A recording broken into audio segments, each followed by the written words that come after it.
ayatnya yang disebut dengan doktrin Trinitas itu cuma satu di dalam Bible setebel ini ya.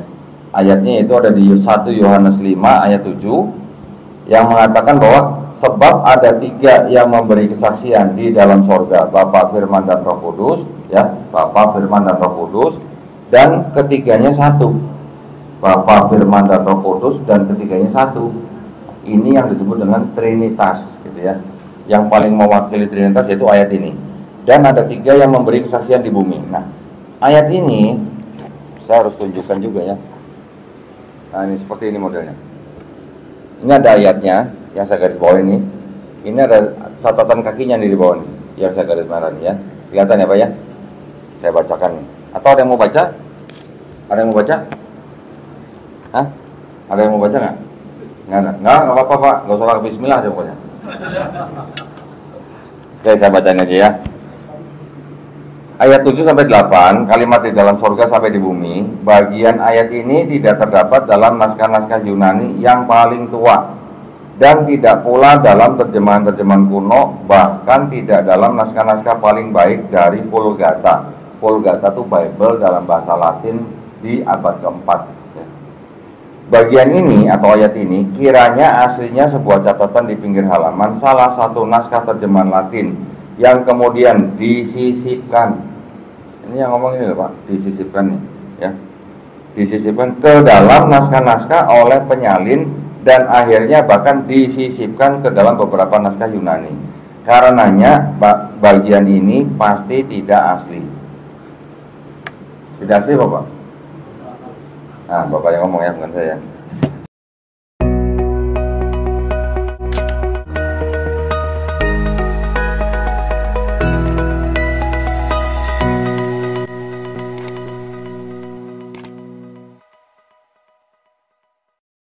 Alhamdulillah, innalhamdulillah nahmaduhu wa nasta'inuhu wa nastaghfiruhu wa na'udzu billahi min syururi anfusina wa min sayyiati a'malina. May yahdihillahu fala mudhillalah wa may yudhlil fala hadiyalah. Asyhadu an la ilaha illallah wahdahu la syarikalah wa asyhadu anna Muhammadan abduhu wa rasuluh. Allahumma shalli wa sallim wa barik ala sayyidina Muhammadin wa ala alihi wa sahbihi ajmain. Amma ba'd. Alhamdulillah, senang sekali saya bisa berada di Masjid Wisma Bakri, Jakarta ya. Senang sekali bisa berjumpa dengan bapak-bapak jamaah di sini yang insya Allah masih istiqomah gitu ya, sholat berjamaah. Nikmatnya sholat berjamaah itu ya selalu kita bisa rasakan ketika kita semua sedang sujud, ketika kita semua sedang mengisi otak kita dengan darah dan oksigen dari jantung kita. Karena tidak semua bagian otak bisa menerima darah dan oksigen yang sempurna. Bagian paling atas ini tidak dapat diisi dengan darah dan oksigen dari jantung kecuali dengan bersujud. Oh, itu ada ilmunya, yaitu Dr. Aisyah Dahlan itu yang tahu. Nah, alhamdulillah sekarang hari ini saya bisa hadir di Masjid Wisma Bakri ini untuk sharing-sharing ya. Sekalian jualan buku boleh Pak ya? Ini ada buku nih. Saya menyusun buku ini dari 2018 hingga 2020. Baru 2024 ada penerbit yang berani terbitin. Ketika beberapa penerbit saya kasih, bahkan penerbit yang sudah cukup kondang saya kasih nggak berani terbitin katanya. Wah. Ya qadarullah, akhirnya tanggal 15 September kemarin kita sudah terbitkan. Bapak-bapak nanti kalau mau beli bisa beli di depan ya. Kenapa saya membuat buku ini? Karena ketika saya memeluk Islam tahun 2014, saya menemukan di dalam kitab saya memang ternyata banyak yang namanya kontradiksi gitu, ya. Dengan nalar yang sehat, apakah boleh yang namanya kitab suci ada kontradiksinya? Kira-kira gitu ya pertanyaan kita semua ya. Bapak Ibu, nggak ada ibu ya di sini ya? Ada ibu nggak? Ada. Bapak Ibu di sini yang dirahmati Allah Subhanahu Wa Taala, kita mungkin di sini sekarang semua sudah akrab dengan Quran ya. Kita insya Allah tiap hari baca Quran. Ketika kita baca Quran, mungkin ada Quran yang ada terjemahannya, atau mungkin yang ada asbabun nuzulnya ya. Ketika Bapak Ibu baca, ada terjemahan, ada sebab nuzul, ada pernyataan atau catatan begini misalnya. Ayat Al-Fatihah misalnya nih ya, misalnya. Ayat ketiga misalnya, itu pasti tidak asli. Gimana Pak rasanya Pak? Kalau kita melihat Quran ada catatan kaki seperti itu, kira-kira rasanya gimana? Pasti kita gundah gulana ya, galau gitu kan, pasti kan cari tahu bener apa enggak nih gitu. Kalau ternyata terbukti benar, gimana rasanya? Tambah lagi ya. Begitu juga yang saya rasakan ketika saya dulu mempelajari ulang kitab saya, yang ternyata di dalamnya banyak kontradiksi dan banyak ayat yang tidak otentik gitu. Nah, itu terjadi kira-kira saya mempelajari ulang tuh tahun 2012 kira-kira ya. Saya cari tahu buktinya, bener nggak nih ayat tidak asli gitu. Saya cari tahu, ternyata ketemu buktinya malah di kalangan Kristen sendiri. Tidak ada tidak ada bukti malah di luar Kristen, malah buktinya ada di dalam Kristen sendiri. Ternyata karena memang di dalam kekristenan itu memang di dalam menerbitkan kitab mereka itu memang ada dua aliran gitu. Ada aliran yang konservatif apa adanya, ada aliran yang namanya aliran kritik teks. Jadi kitab-kitab mereka tuh sebenarnya terbagi dua. Yang satu konservatif, yang satu kritik teks. Yang konservatif itu mau ayat palsu, mau ayat tidak asli, mau ayat tambahan, mau ayat sisipan, bahkan mau ayat pinjaman tapi nggak dibalik-balikin gitu ya. Itu semuanya ada di dalam kitab itu, ya, di dalam kitab-kitab itu. Tapi juga ada aliran-aliran yang menerbitkan kitab suci, tapi di dalamnya kalau mereka tahu bahwa ini ada ayat yang tidak asli, itu mereka tidak masukkan. Mereka keluarin gitu. Karena mereka menerjemahkan dari manuskrip-manuskrip yang paling dekat dengan narasumber. Misalnya contoh kalau dalam Kristen di Perjanjian Baru, itu kan tokoh utamanya sebenarnya ada dua nih. Yang pertama yang kita kenal dengan sebutan Isa Al-Masih atau Yesus Kristus. Satu lagi adalah Paulus atau yang menyebut dirinya Rasul Paulus gitu ya. Nah, yang kalangan Kristen yang menerbitkan kitab yang mengikuti aliran kritik teks, itu mereka menerjemahkan dari dokumen-dokumen yang lebih dekat dengan narasumbernya. Contoh misalnya, kita tahu Nabi Isa Al-Masih kan hidup kira-kira di abad pertama Masehi, ya kan? Diangkat mungkin kira-kira kurang lebih tahun 30 Masehi. Nah, dokumen-dokumen yang paling lengkap, yang masih bisa diketemukan, yang masih bisa disimpan oleh manusia, itu baru ada di abad keempat.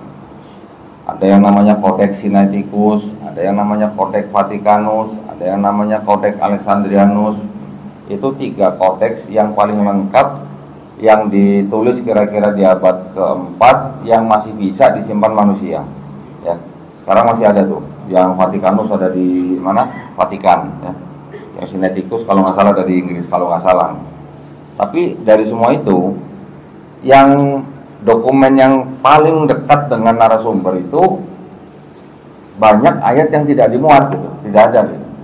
Belakangan abad ke-7, abad ke-8, abad ke-10, abad ke-16 baru ada ayat-ayat yang ditambahkan. Apa kira-kira yang ditambahkan? Yang ditambahkan ternyata itu yang dianggap sebagai doktrin daripada Trinitas. Doktrin daripada kekristenan itu yang baru masuk, istilahnya kalau istilah akademis itu merayap gitu, merayap atau menyusup gitu lah ya, masuk ke dalam kitab suci. Nah, saya dapat buktinya malah dari kalangan mereka sendiri. Saya tunjukin di sini. Nah, ini ada Bible ya. Saya sebutnya Bible. Bapak Ibu jangan sebut ini Alkitab ya. Karena apa? Karena Al-Quran kita juga disebut Alkitab, ya kan? Nah, kalau yang kitab atau yang disebut dengan kitabnya jamaah atau jemaat di gereja, yang mereka bawa-bawa itu yang ini. Bayangin bedanya tebelnya jauh ya. Jadi kalau yang ini isinya hanya ayat-ayat saja ya. Kalau yang ini selain ayat juga ada tambahan catatan kakinya. Catatan kaki itu bisa menerangkan tentang seperti kayak asbabun nuzulnya gitulah, atau mungkin ada tafsirnya. Bayangin, jadi kalau jamaah yang di gereja, ke gereja tuh setiap minggu bawa ini, dia tidak akan tahu ayat itu asli atau tidak kalau tidak baca ini gitu ya. Nah, di ayat ini, di Bible ini, dari seluruh Bible yang bisa dikatakan sebagai bukti ya, ada ayat yang mengajarkan Trinitas, itu cuma satu ayat gitu. Satu ayat itu yang ternyata malah tambahan. Nah, saya bacakan ya di sini ayatnya ya. Ini mohon maaf sebelum saya lanjutkan nih, Bapak-bapak, Ibu-ibu nih, mohon dicatat bahwa kita hari ini mendengar kajian tentang kitab orang, ini tujuannya bukan kita mau jadi Kristen atau Katolik ya. Bukan ya. Kita mungkin belajar ini, kajian ini, belajar untuk apa? Untuk membentengi akidah kita sebagai umat Islam. Ya, itu tujuan utamanya. Supaya apa? Supaya kita tidak mudah atau tidak bisa dimurtadkan. Masih ada nggak Pak upaya-upaya pemurtadan? Benar, masih Pak? Di mana Pak? Kalau ada pengen saya datangin tuh misalnya. Masih ada ya? Masih ada kan? Banyak.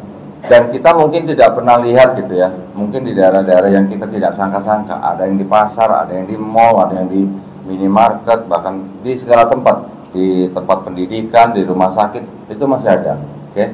Jadi tujuan kita mengetahui ini bukan juga untuk menjelek-jelekan atau untuk memusuhi umat Kristen di Indonesia. Bukan ya, sama sekali ya. Saya hanya memberikan kajian secara teks. Masalah ini kepercayaan saudara-saudara kita yang lain itu adalah hak mereka. Setiap warga negara di Indonesia itu dijamin haknya untuk memeluk dan menjalankan agama dan kepercayaannya masing-masing. Tapi kalau ada pihak-pihak ya yang mencoba memurtadkan umat Islam kan paling besar di Indonesia, kan di seluruh dunia mungkin masih nomor 1 atau nomor 2 lah.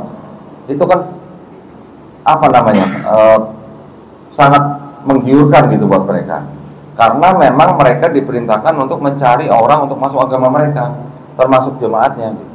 Nanti ada perintahnya di sini, saya bisa sebutkan. Nah, jadi tujuan kita belajar ini bukan untuk memecah belah persatuan negara Republik Indonesia, bukan sama sekali ya. Bukan juga untuk memerangi mereka, bukan. Kita diperintahkan untuk tidak memerangi orang-orang yang tidak memerangi kita, betul kan ya? Nah, jadi tujuannya ini hanya khusus tujuan berdasarkan teks. Masalah ini dipercaya oleh saudara kita yang lain, itu hak mereka. Kita tidak boleh ganggu. Kita tetap harus bertoleransi.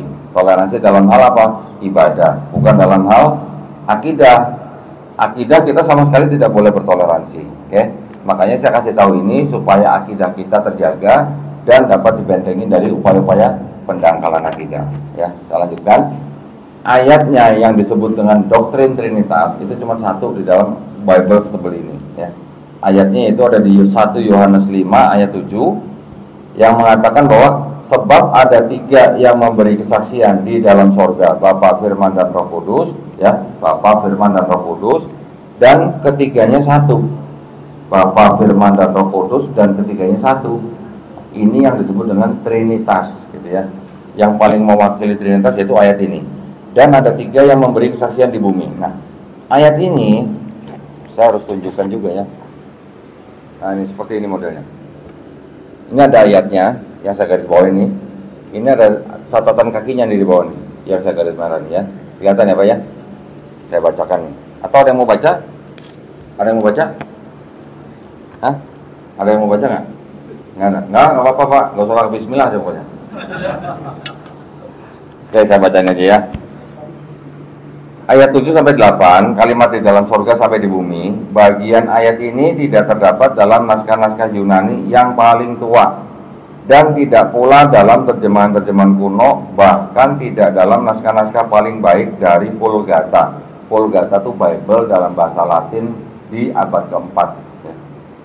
Bagian ini atau ayat ini kiranya aslinya sebuah catatan di pinggir halaman salah satu naskah terjemahan Latin yang kemudian disisipkan. Ini yang ngomong ini loh Pak, disisipkan nih ya. Disisipkan ke dalam naskah-naskah oleh penyalin, dan akhirnya bahkan disisipkan ke dalam beberapa naskah Yunani. Karenanya bagian ini pasti tidak asli. Tidak asli Bapak? Nah, Bapak yang ngomong ya, bukan saya. Jadi ketika ada sebuah kitab yang dianggap kitab suci, terus ada ayat-ayat yang disisipkan, buat saya waktu itu ketika saya tahu ini, buat saya akhirnya saya bilang ini bukan kitab suci kalau begitu. Ya.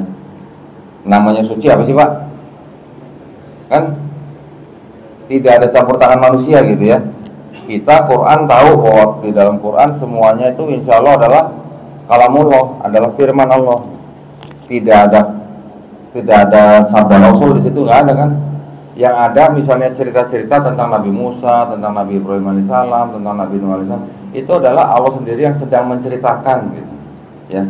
Untuk kita semua, untuk menjadi pelajaran buat kita, untuk menjadi tanda buat kita. Nah, ketika ada ayat-ayat seperti ini yang ternyata dikatakan pasti tidak asli, bagaimana?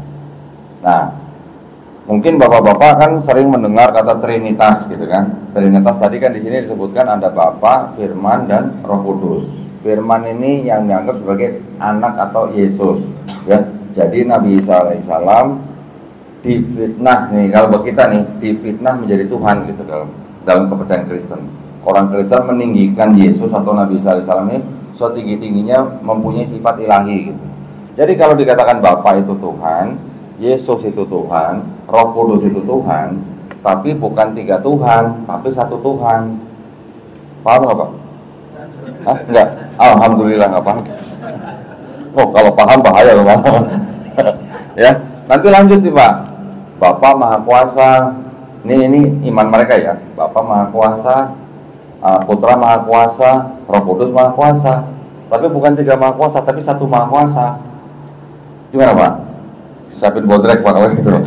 Ya, tapi ini adalah iman mereka, ini adalah akidah mereka. Kita tidak perlu ganggu ya.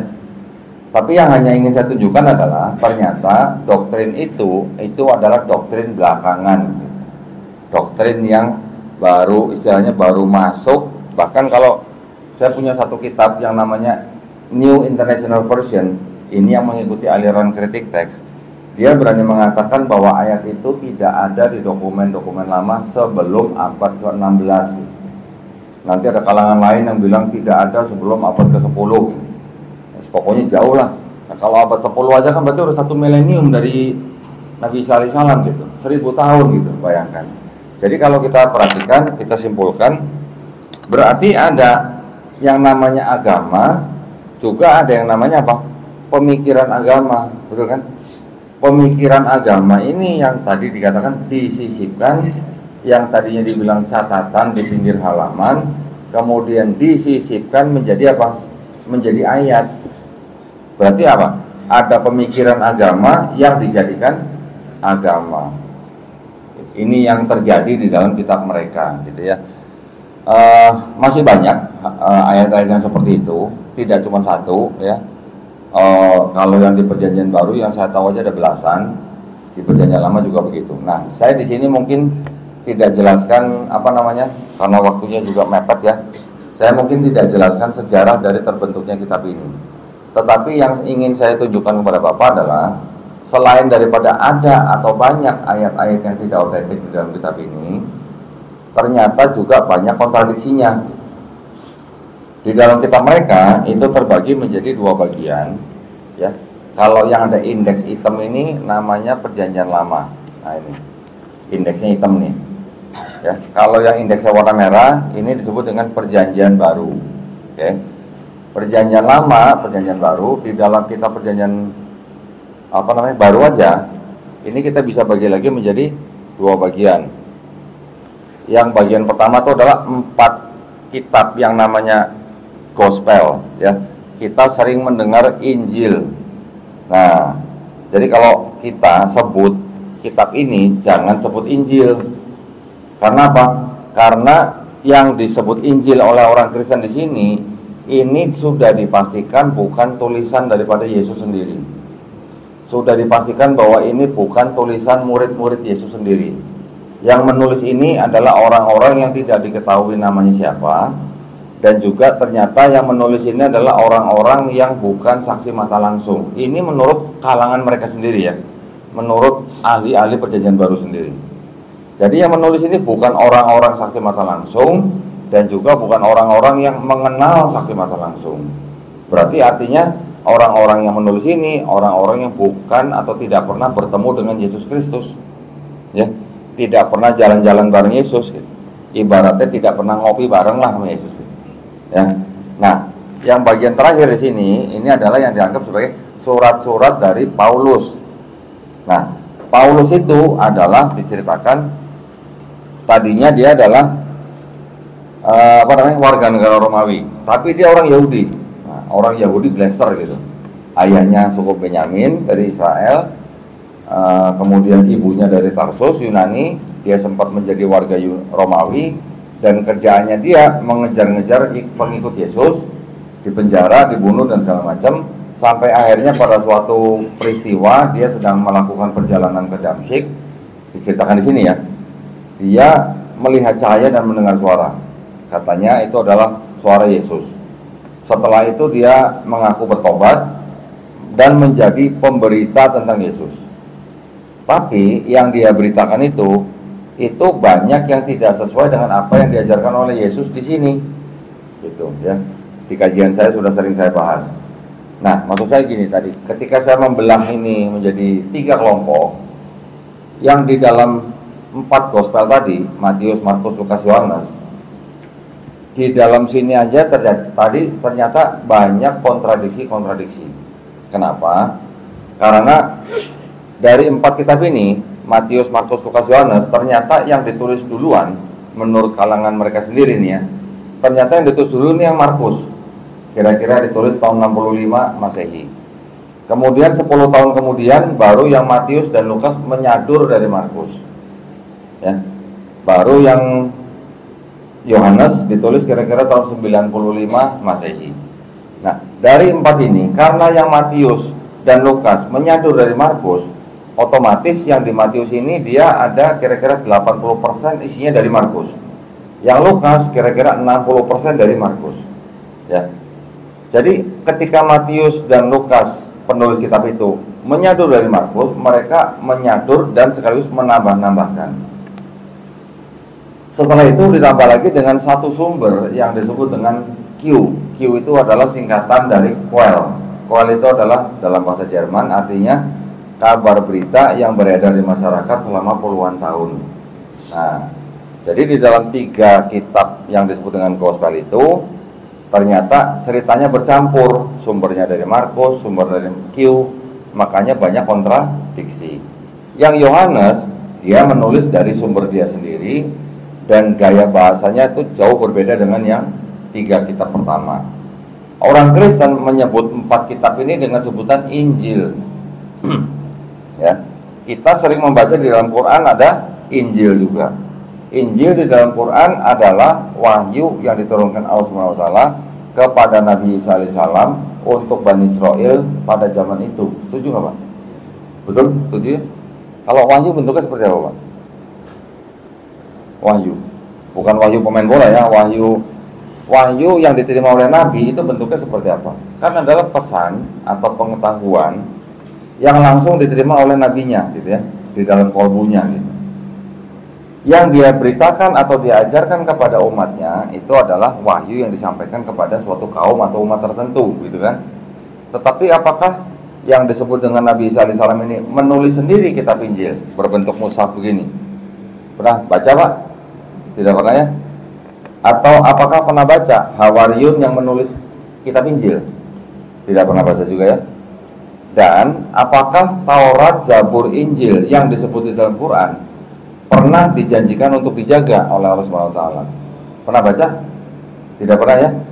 Berarti kalau tidak pernah, terus ada yang nanya.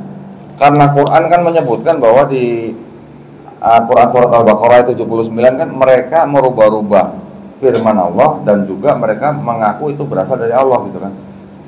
Kalau ada yang nanya, kalau memang kitab ini dianggap sudah dirubah, terus aslinya mana? Gitu. Ya kan?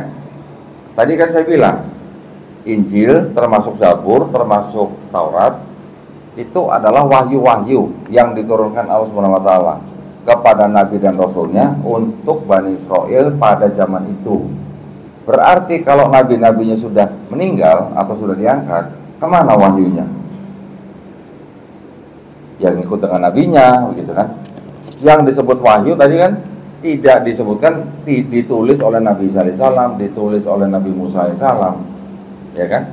Yang paling jauh yang bisa kita imani yang disebut dengan Taurat itu paling hanya batu, ya, loh batu yang dibawa oleh Nabi Musa alaihissalam ketika beliau turun dari Gunung Sinai setelah menerima firman Allah. Dia melihat Bani Israel sedang berbuat syirik, menyembah patung sapi berhala, batu itu dipecahkan. Paling jauh yang namanya Taurat yaitu ketika Nabi Musa alaihissalam mengajarkan hukum-hukum untuk Bani Israel. Nah, itu yang disebut dengan apa? Kitab gitu. Jadi kitab di dalam Quran artinya tidak harus berbentuk buku begini gitu. Memang salah satu artinya adalah wahyu yang dibukukan. Tetapi selain kitab atau mushaf, kitab juga artinya bisa apa? Hukum, ketetapan, perintah gitu, dari Allah Subhanahu wa taala kepada salah satu kaumnya, salah satu umat maksudnya. Nah, jadi ketika nabi-nabi sudah nggak ada, kemana kitab-kitabnya atau hukum perintahnya? Hukum, perintah, dan ketetapannya tetap tinggal di bangsa Israel, ya. Tetapi yang disebut dengan kitab ini ya tidak ada. Namanya wahyu ya sudah ngikut dengan nabinya gitu. Nah, yang diterima oleh bangsa Israel itulah kemudian yang ditulis menjadi kitab mereka. Tetapi kan itu yang sudah dirubah-rubah gitu. Yang asalnya wahyu dari Allah SWT kepada nabinya diberikan kepada bangsa Israel, sama bangsa Israel ini mungkin ratusan tahun, mungkin ribuan tahun setelah itu baru ditulis. Nah, kitabnya orang Israel itu yang ini. Kitab orang Israel itu namanya Tanakh. Tanakh itu singkatan dari Torah, Nevi'im, Ketuvim. Ya, ini ada 3 kelompok kitab yang disebut dengan Torah, Nevi'im, Ketuvim. Torah itu 5 kitab Musa yang dianggap sebagai 5 kitab Musa. Kejadian, Keluaran, Imamat, Bilangan, Ulangan. Ya, nggak usah dihafalin, Pak ya. Kemudian nanti ada kitab nabi-nabi, Yesaya, Yeremia, Yeskiel, Hagai, Habakuk, Ayub, Yunus, dan sebagainya. Nanti ada lagi kitab yang namanya kitab Ketuvim, yaitu tulisan daripada orang-orang bijak atau tulisan nabi-nabi. Ada Amsal, Kidung Agung, Ratapan, Pengkhotbah, dan sebagainya. Nah, 3 kelompok kitab tadi itu yang menjadi kitab Tanakh. Ini kitabnya orang Yahudi yang ditulis dalam bahasa Ibrani. Awalnya disusun kira-kira tahun 450 sebelum Masehi. Sebelum Masehi, berarti sebelum ada Nabi Isa alaihissalam, sebelum ada Yesus. Nah, ini yang secara singkatnya itu dipakai oleh Kristen menjadi perjanjian lama ini. Ya, dari sini menjadi ini. Nah, menjadi separuhnya kitab Kristen yang ini. Cuman melalui ini kan Ibrani. Ini diterjemahkan ke dalam bahasa Yunani menjadi kitab ini. Ini namanya kitab Septuaginta. Ya, ini isinya adalah kitab ini diterjemahkan dari bahasa Ibrani ke bahasa Yunani. Setelah ini menjadi bahasa Yunani, barulah ini ditambahkan dengan kitabnya orang Kristen sendiri menjadi ini, gitu ya. Jadi sebenarnya kalau orang Yahudi menulis kitab, yang berhak menafsirkan siapa harusnya? Ya orang Yahudi ya, rabi-rabinya kan. Tetapi kitab ini setelah menjadi ini itu diresensi, ditafsir ulang, dikritik terjemahannya, ya. Sehingga ketika menjadi separuh kitabnya orang Kristen, ini dianggap seolah-olah sedang berbicara tentang Yesus di sini, gitu. Jadi seolah-olah Yesus sudah diramalkan di sini, gitu. Ya, istilah mereka tuh dinubuatkan, gitu. Ya. Jadi seolah-olah ini sedang berbicara tentang Yesus di sini. Nah, makanya dipakai oleh Kristen. Kalau ini dibuang, tidak dipakai oleh orang Kristen, tidak akan ada Kristen. Ya, karena mereka sudah membuat kerangka bahwa Yesus itu sudah dinubuatkan oleh kitab ini, sehingga ini harus dibawa kemana-mana, harus ditempel dengan kitab Kristen di sini. Gitu. Ya, ini yang terjadi di kitab mereka. Nah, ternyata baik yang ini maupun kitab yang Kristen itu ternyata juga banyak kontradiksi. Kontradiksinya itu bukan 1, 2, atau 3 gitu ya, ratusan gitu. Dari kira-kira 700 kontradiksi yang saya tahu, itu saya saring, akhirnya menjadi ini. Jadi sisanya totalnya sebenarnya 275 kontradiksi yang saya saring ya, yang sudah tidak bisa direkonsiliasi lagi gitu lah. Kalau yang lain-lain, yang sisanya yang saya tinggalkan itu mungkin karena ada perbedaan unit-unit satuan misalnya. Contoh kalau zaman sekarang kita menghitung menggunakan satuan air liter gitu ya.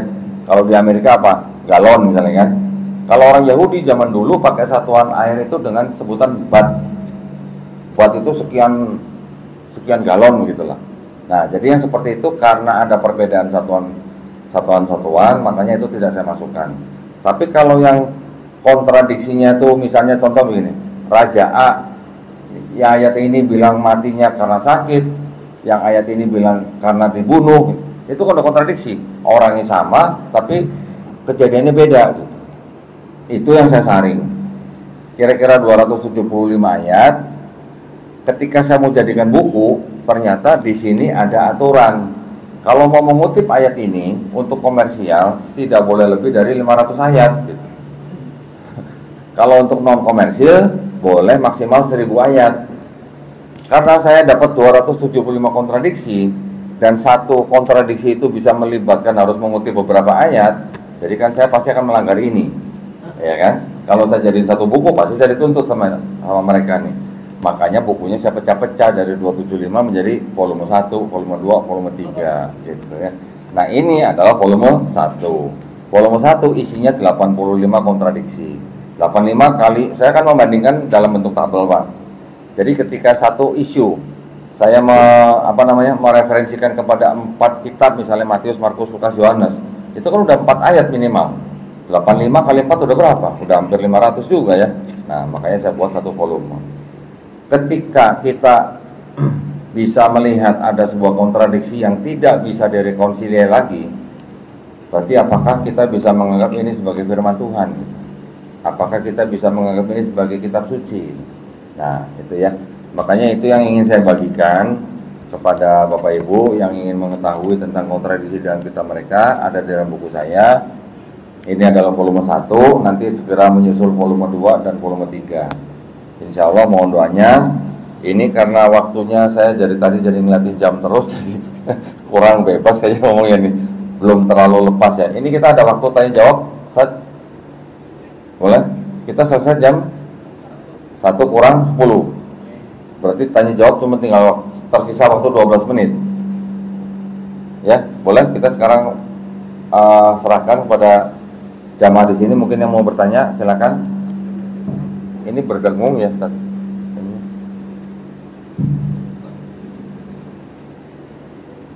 Silakan, ada mau bertanya?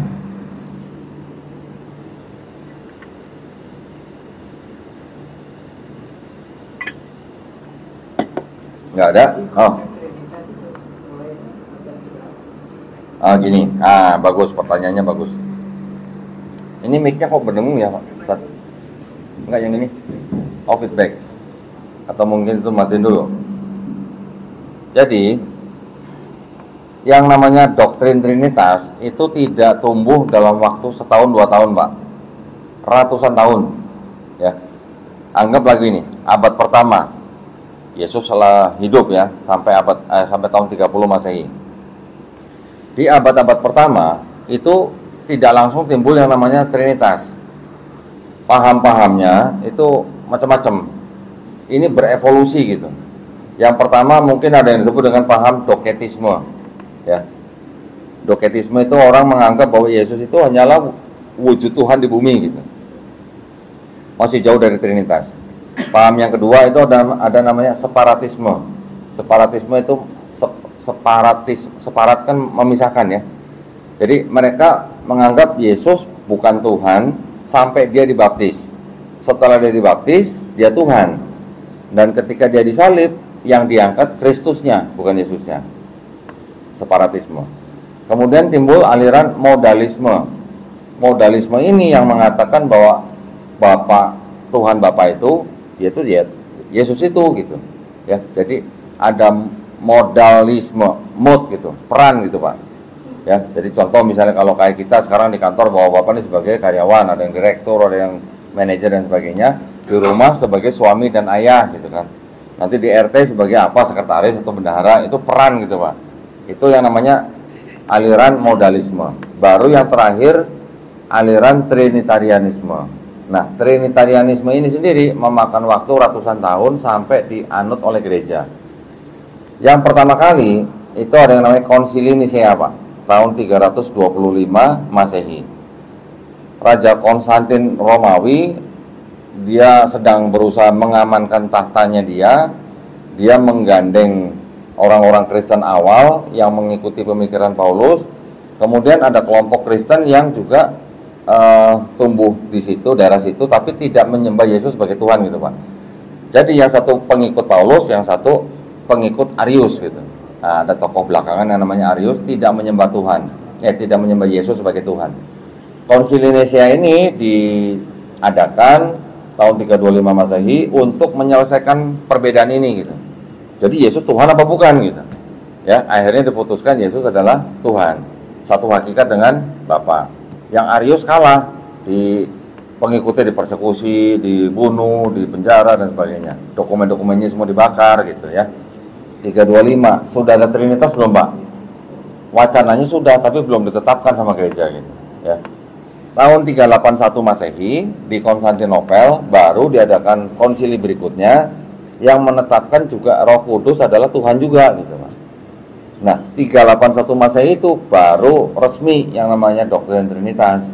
Jadi Yesus dianggap sebagai Tuhan, Roh Kudus juga dianggap sebagai Tuhan, tapi bukan 3 Tuhan, tapi 1 Tuhan gitu Pak. Ya. 381 ya Pak ya. Sudah selesai belum Pak? Belum. 431 Masehi di kota Efesus diadakan lagi konsili. Di kota Efesus itu konsilinya menetapkan bahwa Bunda Maria. Nah, Bunda Maria ini ditetapkan sebagai Theotokos, Bunda penghantar Tuhan ke bumi gitu. Jadi Tuhan mau ke bumi perlu dihantar lewat Maria gitu. Ya, Pak ya. 431 Masehi.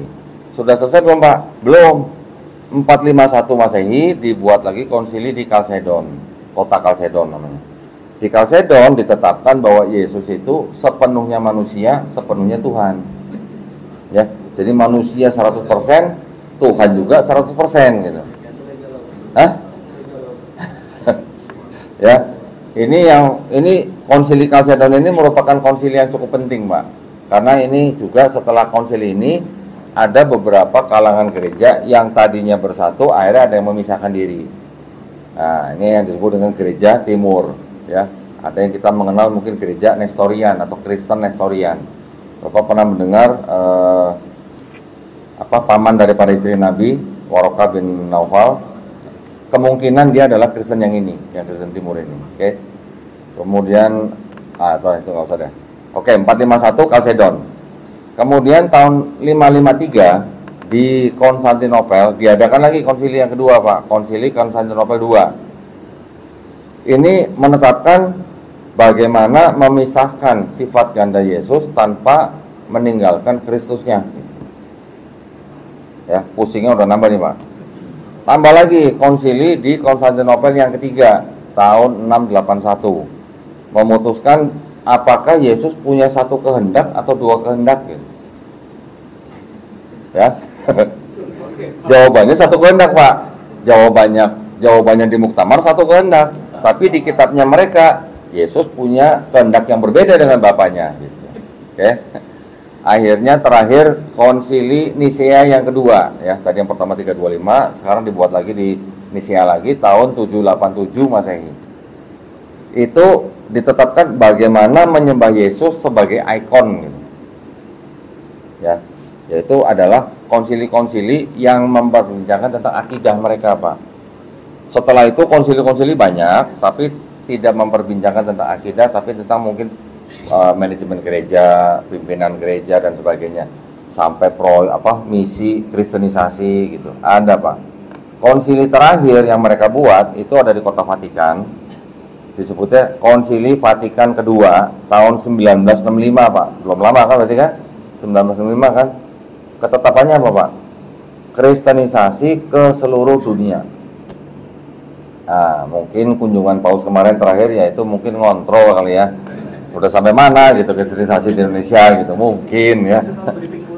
Judulnya perdamaian judulnya. Ya, tapi bisa aja kan mereka kan kumpulkan semua kan. Gimana di Indonesia? Karena umat Katolik dan umat Protestan secara jumlah penduduk nambah Pak. Dari 2019 sampai 2022. Ini yang saya baca di Kementerian Agama nih. 23, 24 belum keluar laporannya. 19 sampai 22 Protestan itu nambah kira-kira 700.000 pemeluk. 3 tahun ya, 19, 20, 21, 22, 4 tahun berarti. Nambahnya kira-kira 700 ribuan lah pemeluknya.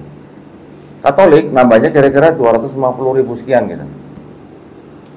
Penduduknya nambah Pak, tapi persentasenya turun. Yang naik apa? Islam. Nah kan, kita dari dulu mikir bahwa Islam di Indonesia turun ya. Memang turun Pak, dari zaman merdeka mungkin 95% Muslim. Zaman G30 SPKI mungkin tinggal 90%. Waktu kemarin-kemarin belum lama kira-kira 10 tahun yang lalu itu sudah tinggal 86,7%. 2022 dari laporan yang saya lihat 87,03%. Jadi ada kenaikan 0,3%. Jumlah penduduknya naik 10 juta Pak dari 19 sampai 2022. Nah, jadi menjawab pertanyaan Bapak tadi yang Trinitas itu timbulnya itu ratusan tahun Pak, dari abad pertama sampai abad keempat baru final gitu namanya Trinitas. Ya, mudah-mudahan menjawab pertanyaan Pak ya. Silakan yang lain mungkin ada. Siapa? Mengenai Trinitas kan, pada saat ada pembentukan sesuatu pasti akan ada punya kepentingan. Siapa yang paling banyak mempunyai kepentingan dalam ini? Jadi kalau dilihat daripada latar belakangnya dulu nih ya, karena ini kajian Kristologi ini sebenarnya tidak bisa kajian 1 jam nih, nggak bisa sebenarnya. Ini butuh kajian yang berulang-ulang dan tematik dari mulai sejarah terbentuknya sampai penyebarannya, pengembangannya menjadi apa dan segala macam. Kalau Bapak tanya begitu, saya balik sebentar, mundur sedikit Pak ya. Di daerah yang namanya Mesir, Palestina, Persia, Babilonia, Sumeria, sampai ke atas lagi Eropa, ya. Ini kan nama daerah ini disebut dengan Mediterranean Pak, ya kan. Kira-kira di abad keempat sebelum Masehi, ini daerah ini yang waktu itu dikuasai oleh Persia, oleh Darius Agung, Raja Darius Agung, itu dikalahkan oleh Raja Alexander Agung dari Yunani, ya kan. Ketika Raja Alexander Agung menguasai daerah Mediterania, nggak tanggung-tanggung nih Pak, dari Mesir sampai ke Persia nih. Daerah situ semuanya mengalami yang namanya era Helenisme. Helenisme tahu nggak Pak? Budaya Yunani, budaya kepercayaan Yunani. Mereka percaya ada dewa siapa Pak yang paling tinggi? Dewa Zeus tahu Pak? Nah, bukan yang judi online Pak, ini dewa dewa mitos sana nih ya. Dewa Zeus kan dianggap sebagai dewa yang paling tinggi Pak. Ya, di bawahnya Dewa Zeus nanti ada dewa-dewa yang lain kan. Nanti ada dewi kesuburan lah, dewa perang lah dan segala macam. Jadi kalau kita sekarang sebagai Islam dianggap kita percaya hanya ada satu Tuhan, kita disebut politeis Pak ya. Politeis.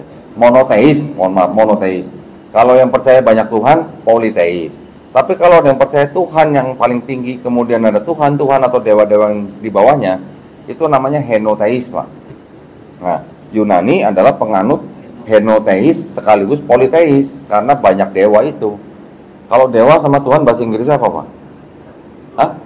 Sama aja kot ya? Nah, jadi dewa sama Tuhan itu ya sama kurang lebih di mata mereka.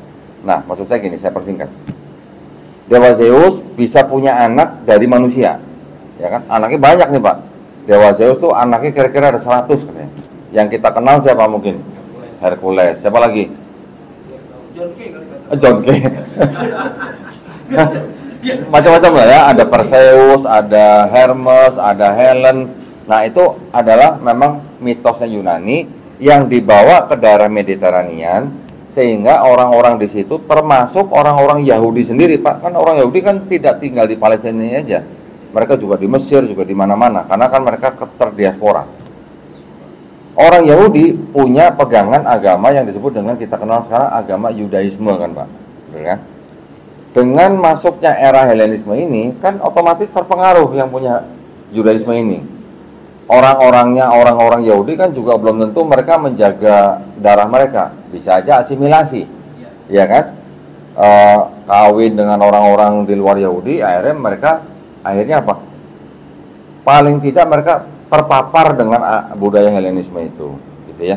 Jadi ini ada monoteismenya Yudaisme, ada politeismenya Yunani, gitu. Ini kan nggak nyambung. Kalau Yudaisme kan menolak namanya Tuhan jadi manusia, menolak Tuhan bisa jadi macam-macam gitu lah.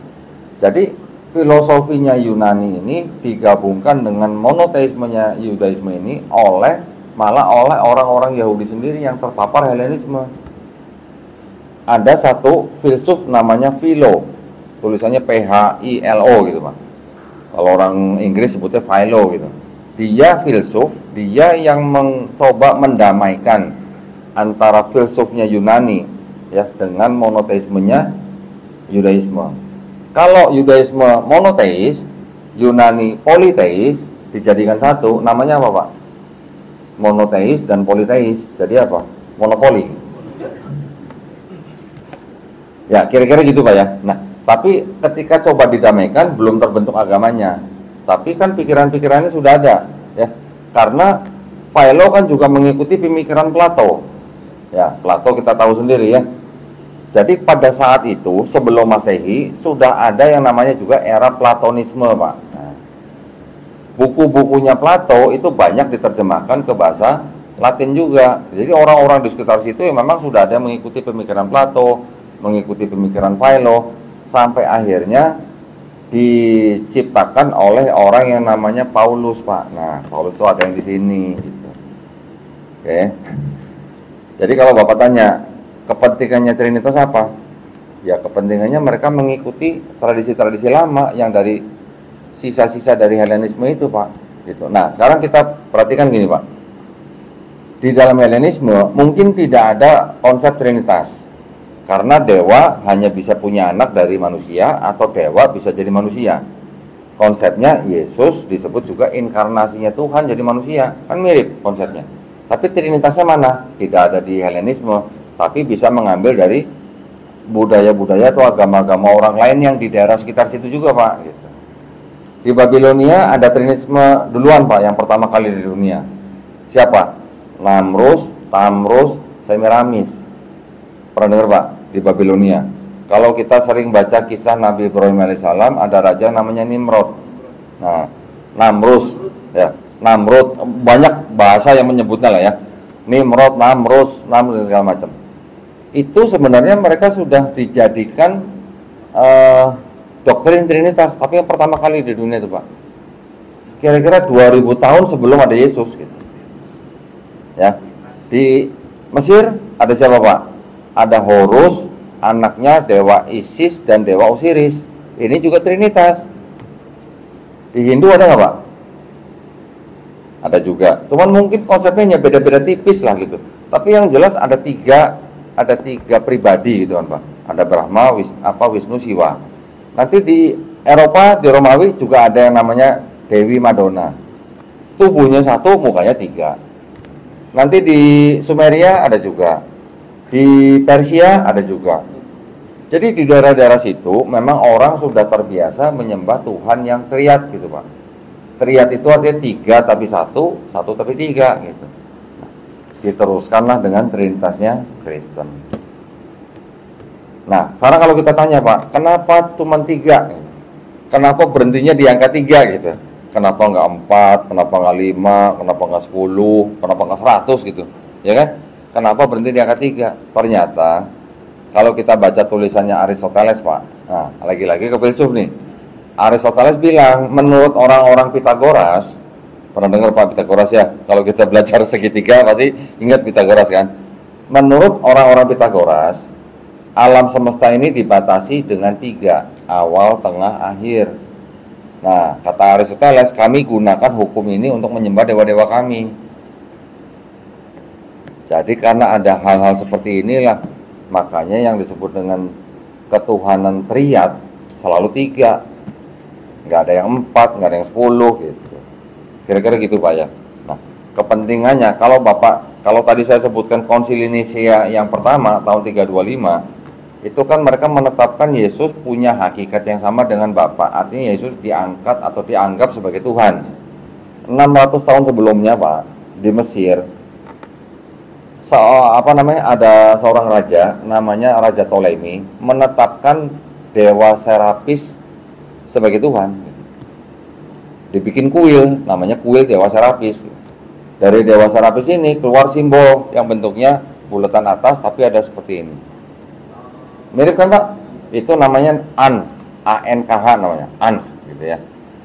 Bentuknya kan mirip, cuman di atasnya bentuknya bulat gitu. Nah, dari dewa itu ketika kuil itu dihancurkan, simbol itu sebagian dipakai sama orang-orang pagan, sebagian dipakai sama orang-orang Kristen.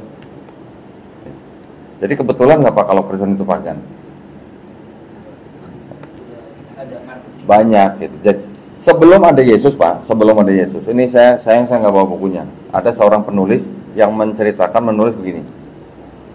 Sebelum ada Yesus, itu sudah ada kira-kira 16 tokoh yang disalib dan dijadikan juru selamat dan disembah menjadi Tuhan. 16, Pak, ya, nggak sedikit loh.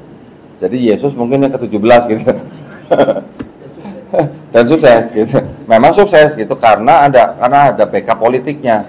Ketika 325 itu memang konsili itu di backup oleh Kaisar Konstantin. Nah, Romawi kan Bapak tahu sendiri ya, mereka berkuasa di daerah situ sampai abad ke-7 gitu kan.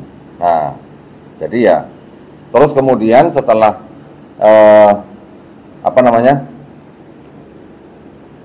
kerajaan Romawi itu kalah oleh kerajaan Islam, kira-kira di abad ke-10-11 baru kan timbul perang salib.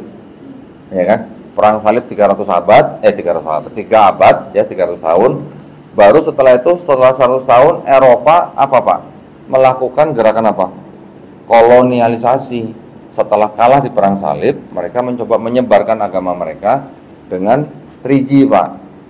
Gospel, Gold, Glory. Karena mereka sudah kalah di perang salib, mereka ingin mencari wilayah baru, mereka dengan menyebarkan agama baru, agama mereka, terus dengan kejayaan, dengan kekayaan gitu. Gold, Glory, Gospel. Gospelnya bisa jadi paling depan gitu, ya. Nah, jadi ketika ada sebuah negara datang ke sebuah area atau bangsa yang belum merdeka nih, Pak, belum merdeka nih. Anggaplah bangsa Indonesia lah. Waktu itu kan Belanda datang ke Indonesia belum merdeka kan? Dijajah, hasil buminya diambil, dikasih kitab. Di kitab ini ada ajarannya apa, Pak? Kasihilah musuhmu gitu. Ada, kasihilah musuhmu. Barangnya hasil buminya saya ambil, ya walaupun saya beli dengan ya VOC kan dagang, Pak, bilangnya. Barang diambil, saya kasih kitab, kasihilah musuhmu. Gimana, Pak? Musuhnya siapa? Nah, gitu kira-kira, Pak, ya. Bahkan ada seorang pendeta di Afrika waktu itu. Saya lupa, Afrika Selatan apa mana ya. Dia membuat sebuah kalimat lucu. Jadi ketika penjajah itu datang ke mereka punya tanah, pendeta tuh punya Bible. Ya, disuruh berdoa. Ketika berdoa, tanahnya sudah punya penjajah, Bible-nya sudah punya dia gitu. Jadi seolah-olah tanah ditukar dengan Bible gitu. Ya, kira-kira gitu, Pak, ya. Mudah-mudahan menjawab ya. Silakan yang lain ada? Atau mungkin sudah cukup waktunya? Silakan, Ustaz. Ditutup? Boleh? Baik, kalau begitu saya mengucapkan banyak terima kasih sekali lagi ya atas perhatiannya. Mudah-mudahan kajian kita ini tidak sia-sia. Mudah-mudahan kita semua bisa menularkan kepada keluarga kita, tetangga kita, teman-teman kita semuanya, agar kita semuanya terhindar dari pemurtatan. Ya, nauzubillah mujalik. Baik, kita sekarang tutup dengan doa kafaratul majelis. Subhanakallahumma wa bihamdika asyhadu an la ilaha illa anta astaghfiruka wa atubu ilaik. Akhir kata, wabillahi taufiq wal hidayah. Wassalamualaikum warahmatullahi wabarakatuh.